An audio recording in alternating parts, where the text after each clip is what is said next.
this is the new BMW 7 Series. Now, you've already seen it on the show, you also read about it in the magazine. So why exactly are we repeating this exercise? Well, that's principally because this new 7 Series now also comes powered with a diesel engine. Yes, it's got a 3-litre diesel, and you've already seen this in the 530D and the X5. But just what does it do to a super luxury executive saloon is what we're here to find out. So stay with me.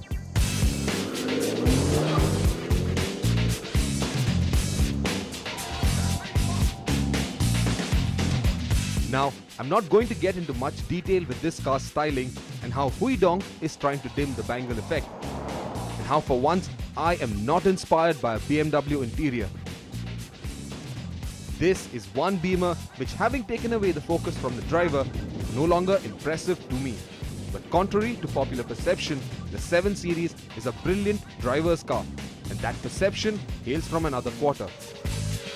Under the hood is BMW's N57 D30 engine.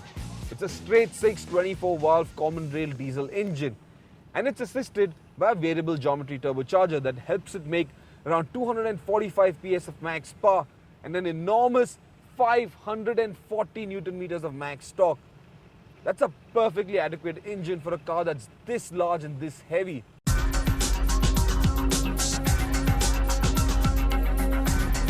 It's an engine that's won numerous international awards for its ability to maximize efficiency without compromising performance, and the 730D is outstanding proof of the pudding. It weighs nearly 1.8 tons, yet returns an overall mileage of 9.2 kilometers per litre and still does 0 to 100 in 7.5 seconds. If someday you do own a BMW 7 Series, drive it.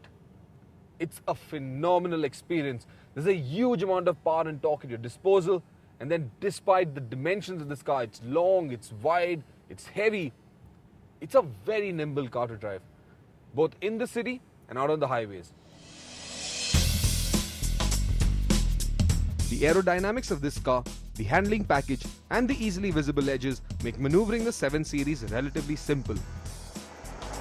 For a car that's as long as a truck, the 7 Series still turns easily, and in sports mode, it even attempts to shrink wrap itself around you in true BMW style. When BMW first launched the 7 Series in India, I tested it in Delhi, and now I'm driving the next generation of the 7 Series. I think the older car was a far better deal, because despite all the tech, and I mean geeks are gonna love the amount of gadgetry inside this car, this still isn't all that convenient. I mean, you have all the space in the world inside this car. It's an enormous cabin. Do you know what? I found it really tough to find place for a bottle of water.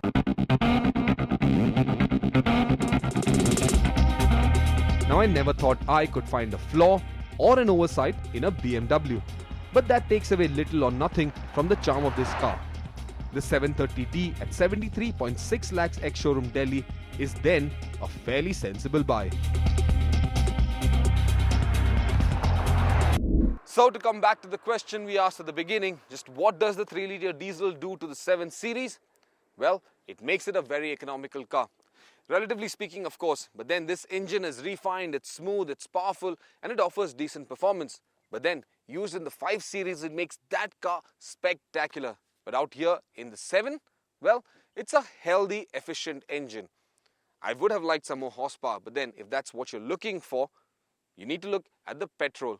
For a car that's going to be chauffeur driven, well, this engine is economical, gives fantastic cost of ownership, and is a much better value for money car.